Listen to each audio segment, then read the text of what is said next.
అందరూ తప్పకుండా రండి. మన కూకట్పల్లిలో Marri golden diamonds, the honest jeweller. మధ్యప్రాచ్యంలో నెలకొన్న ఉద్రిక్తతల మధ్య కీలక పరిణామం చోటు చేసుకుంది. ప్రపంచానికి అత్యంత ప్రాముఖ్యత కలిగిన స్ట్రెయిట్ ఆఫ్ హార్మోజ్ తిరిగి వాణిజ్యానికి పూర్తిగా తెరుచుకోవడంతో అంతర్జాతీయ మార్కెట్లో ఊరట నెలకొంది.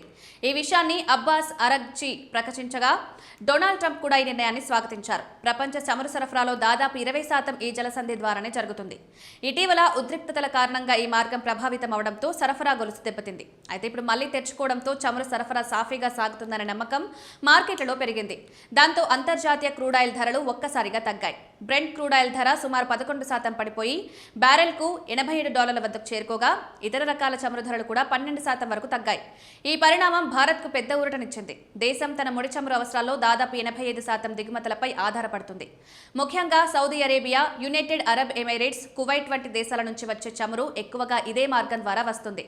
ధరలు తగ్గడంతో దిగుమతి బిల్లు తగ్గి కరెంట్ అకౌంట్ లోటుపై ఒత్తిడి తగ్గే అవకాశం ఉంది. ఇది భారత స్టాక్ మార్కెట్కు కూడా పాజిటివ్ సంకేతాలను అందించింది.